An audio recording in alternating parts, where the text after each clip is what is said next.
This is my house. You can't keep me out. What happens when a strict HOA board member dials 911 on her own neighbor only to discover the man she accused is actually the father of the deputy who responds? Imagine standing on your porch adjusting the keypad lock you just installed to protect your family, when suddenly someone from down the street grabs your front door handle as if it belonged to them. That's exactly what happened to 49-year-old electrician Anthony Durand of Mesa, Arizona. It was a quiet Sunday afternoon in late spring, the kind where kids pedaled bikes between cul-de-sacs and the smell of barbecue drifted through backyards. For Anthony, it should have been a peaceful day. Instead, he found himself staring at his neighbor, Lorraine Pritchard, the head of the HOA board, her hand tugging on his doorknob. Anthony stepped closer. "Lorraine, what are you doing?" His tone was firm, not yet angry. She barely turned her head, checking that lock wasn't there before. This property could be abandoned or worse, broken into. Anthony blinked. "I live here. You know that." Lorraine's lips pressed tight as she pulled her phone from her handbag, swiping quickly. Anthony recognized the 911 screen instantly. Inside, his wife Charlotte peeked through the blinds. "What on earth is going on out there?" she called. Lorraine snapped back. "HOA business." As if that explained everything. Her finger hovered over the call button. "We can't have strangers moving in without clearance. Rules are rules." Anthony's stomach twisted. He'd worked hard for this house, for the 2-story brick home with the yard he landscaped every Saturday. He paid his dues like everyone else. Yet here he was, treated like an intruder. Before he could stop her, Lorraine pressed the button. "Yes, I'd like to report suspicious activity at 4022 East El Moro. Doctor, there's a man trying to get into the house, and I don't think he belongs here." She shot Anthony a quick glance, daring him to object. "This is absurd," he muttered. Charlotte stormed out to the porch, arms crossed. "If you think we don't belong here, you've lost touch with reality." Lorraine lifted her chin, phone still at her ear. "Ma'am, please step back inside for your safety."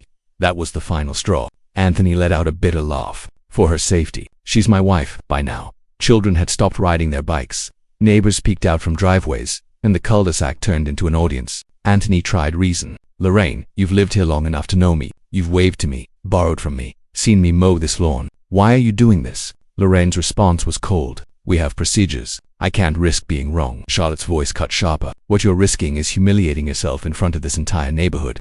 But Lorraine stood rigid, convinced of her righteousness. The dispatcher had promised to send an officer. That was all she needed. Anthony ran a hand down his face, torn between anger and disbelief. His house, his door, his life suddenly called into question by a woman who believed HOA authority gave her the right to dictate who belonged and who didn't. Inside his chest, emotions battled frustration, embarrassment, and the sinking truth that nothing he said would matter until someone else validated him. And the cruelest part, the responding officer wasn't just any deputy, it was his son. What Anthony didn't yet realize was that Lorraine's 911 call would test more than his patience. It would expose something deeper about perception, authority, and the way neighbors judge one another. For more real neighborhood drama stories, subscribe to Drama Lady Files. With the rawness of what they had witnessed, the message was clear. The story wasn't just about a lock on a door. Even as Julian's words seemed to settle the conflict, Anthony knew the real test wasn't what had been said in the moment. It was what the neighborhood would carry forward after the police car left. The patrol SUV sat at the curb, its presence a reminder this wasn't just a neighborly spat anymore. It was logged, recorded, stamped with a case number that could follow Lorraine longer than she expected. Anthony crossed his arms, eyes fixed on her. "You know, Lorraine, I've worked my whole life to keep my family safe. I saved every dime just so we could live in a place where we wouldn't have to look over our shoulders. And yet, here I am, defending my right to stand on my own porch." Lorraine shifted her weight, her authority crumbling under Anthony's words. "I didn't mean it that way," she muttered, but her voice carried no conviction. Charlotte stepped forward, her voice sharp enough to cut the silence. "Then how did you mean it?" "Because from where I'm standing, it looked like you decided Anthony wasn't allowed to be here. And worse, you dragged the police into it, instead of knocking on the door and asking a simple question." Julian stood calm but heavy with conflict. He was trained to de-escalate, to hold authority, but watching his father stand accused in front of his own home struck him in a place his badge couldn't protect. Anthony's voice dropped low. "Ra, you've known me for years. You've seen me help neighbors, volunteer when the HOA needed it. Yet the second something looked different to you, I became a threat." Neighbors shifted, whispers carried he's right. She went too far this time. Each one hit Lorraine harder, though she hid it behind stiff posture. Finally, her voice cracked. "I was scared. All right, maybe I overreacted, but I thought I was doing what's best for everyone." Julian's reply was sharp. "Scared of what exactly?" "My father's standing on his porch. A keypad lock. If you can't answer that honestly, maybe you should ask yourself why you picked up that phone in the first place." The silence that followed was harsher than any argument. Even the kids on the curb went still. Anthony finally exhaled, the frustration turning into weariness. Do you realize the damage this does? Every time someone sees me as suspicious in my own home, it chips away at the idea of community. How are we supposed to trust one another when trust only flows one way? Charlotte's voice followed, softer but sharp. Respect shouldn't be optional. It should be the foundation. Lorraine opened her mouth but said nothing. Her image as guardian of the neighborhood cracked under the weight of truth. Mrs. Callahan folded her arms, finally speaking. We all saw it, Lorraine. And it's time we stopped pretending this was about safety. This was about control. And control isn't the same as caring for the community. A ripple of agreement passed through the group. The air shifted. The humiliation was no longer on Anthony, it was on Lorraine. Julian turned to his father. Do you want to press this further? You have the right to file an additional complaint. Anthony shook his head. Not now. What I want is for her to think about what she did. That'll last longer than paperwork. Lorraine swallowed hard, wanting to argue, but the words stuck. Anthony locked eyes with her. You owe my family an apology, not just to me, but to everyone who had to watch this circus because you chose to call the police instead of walking next door. The neighborhood was turning, and Lorraine could feel it. She lowered her sunglasses, her voice quiet, fragile. I'm sorry. I shouldn't have called. I should have talked to you first. It wasn't enough, not by a long shot. But the crowd began to thin. Curtains twitched. Neighbors slipped back into their homes. Some whispered, some pretended they had only wandered outside. What remained was a quiet street. The patrol SUV's lights flashing faintly across the houses. Julian turned back to his father, his shoulders softening. Dad, are you sure you don't want to take this further? People need to know this has consequences.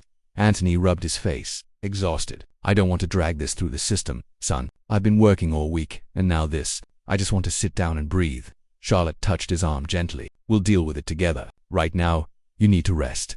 Julian glanced once more at Lorraine, her stance now broken, her pride drained. His voice carried calm but stern. Ma'am, I'll be filing the report. That's procedure. But I'll also note that the homeowner was respectful, cooperative, and in no way threatening. You need to know how dangerous this could have been, Lorraine whispered. I understand. Anthony tilted his head. Do you? Because understanding means you change. Otherwise, it's just words.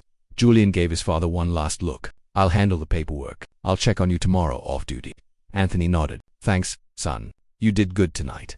Their eyes met father and son, not officer and civilian. Julian returned to his vehicle, the SUV rumbling to life and disappearing around the bend. Silence lingered. Lorraine clutched her purse like it was the only thing keeping her upright.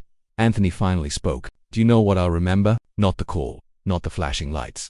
I'll remember standing in front of my own home wondering if my neighbors believed I belonged. Charlotte's voice followed, steady. And I'll remember you trying to strip away our dignity with a phone call. Lorraine flushed, but no reply came. Anthony turned, typed the code into the new lock slowly. The keypad beeped, the deadbolt clicked. The sound echoed through the cul-de-sac, like a statement. This is my house. This is my family. And no one will tell us otherwise. For more powerful real-life neighborhood drama, subscribe to Drama Lady Files. As neighbors trickled in for the monthly HOA meeting, the room buzzed with unusual energy. Normally these gatherings were dull talk of landscaping guidelines, overdue fees, and whether holiday decorations stayed up too long. But tonight, every seat was filled. People who rarely bothered to attend now sat forward, eager to witness what would unfold. Anthony sat near the back with Charlotte, arms crossed, expression steady but guarded. He wasn't here for policy debates. He was here for accountability. At the front of the room, Lorraine adjusted a stack of papers, her posture tight. She wore a blazer more formal than usual, as though dressing the part might restore her authority. Her voice carried a rehearsed calm. Good evening, everyone. Thank you for attending. We have a few items on the agenda: maintenance updates, budget allocations, and of course, the recent incident that has stirred some concerns. Murmurs rippled instantly. Charlotte's hand found Anthony's under the table. Lorraine cleared her throat. I want to begin by clarifying that my actions were guided by a sense of duty to protect our neighborhood. I recognize my judgment may have caused distress, and I regret any misunderstanding. A hand shot up. Mrs. Callahan, with respect, Lorraine. It wasn't a misunderstanding. We all saw what happened. You grabbed a man's door and called the police on your own neighbor. Gasps echoed. Lorraine's face tightened. Mrs. Callahan, I appreciate your input, but no. Callahan cut her off. You don't get to minimize this. You treated Anthony like he didn't belong here. That's not protection. That's prejudice. The words hit like a stone dropped into still water. Ripples spread across the room. Anthony felt heat rise, not from anger this time, but from the weight of someone else finally saying what he'd carried inside. Lorraine tried to defend herself. I assure you there was no prejudice. It was concern. Mr. Johnson's voice cut in. Concern doesn't explain why you didn't recognize a man you've lived next to for nearly a decade. Concern doesn't explain why you dialed 911 instead of knocking on the door. The tension thickened. Lorraine's gaze darted around, searching for an ally, but found none. Even her old supporters shifted uncomfortably. Charlotte leaned toward Anthony. They're saying it out loud now. He nodded slowly, eyes fixed on Lorraine. At last, Lorraine's voice cracked. I admit I overreacted. I misjudged, but I only wanted what was best. Anthony stood. His chair scraped against the floor, silencing the room. His words came steady, deliberate. What was best for who? Lorraine. Because it wasn't best for my wife watching her husband accused on his own porch. It wasn't best for my son forced to respond as a deputy, confronting his father like a stranger. And it sure wasn't best for me made to prove I belonged in my own home. He didn't stop there. I've paid my dues here. I've helped my neighbors fix wiring when they couldn't afford an electrician. And yet, one keypad lock was all it took for me to become suspicious in your eyes. That's not a mistake. That's a mindset. Until that mindset changes, this community isn't safe. Not for me. Not for anyone who doesn't fit your idea of belonging. The hush was total. Charlotte's eyes glistened with pride. A few neighbors clapped softly at first, then louder, spreading through the room. Lorraine looked pale, her voice faint. I can't undo what I did, but I hear you. Anthony's reply was sharp. Hearing isn't enough. Change comes when you act differently next time. When you choose conversation over suspicion, respect over control. The applause grew stronger, filling the room. Lorraine sat back, lips pressed tight, unable to argue further. Anthony returned to his seat, his heart pounding. He hadn't planned to speak, but once the words began, they carried the truth that had burned inside him since that night. Neighbors shuffled out quietly after the meeting. For once they weren't talking about lawns or paint colors. They were talking about what had really happened. Days passed, and Anthony noticed subtle shifts, some neighbors warmer, others colder, lines drawn silently in the sand. Some sought redemption, like Mr. Johnson admitting he should have spoken sooner. Even Lorraine, stripped of her authority, walked down his driveway one evening, her voice unguarded. What I did, I can't defend it. It wasn't safety. It was control and fear. I'm ashamed. Anthony didn't interrupt. He simply told her, I don't need perfect neighbors, just honest ones. Show it in how you live next door. In time, the HOA issued a letter urging trust over suspicion, conversation before escalation. It was politics maybe, but progress all the same. Julian visited often, reminding his father what mattered. You stood tall when you could have walked away. Let the silence teach them. Weeks later, Anthony sat on the porch with Charlotte, the keypad lock glowing faintly in the twilight. Trust is fragile, he said. It takes years to build and one call to shatter. But I choose to keep standing on this porch, because this is home, and I won't let suspicion take that away. The neighborhood would never forget what they'd seen, and sometimes, memory itself is the only thing that keeps people accountable. For more powerful neighborhood drama stories, subscribe to Drama Lady Files.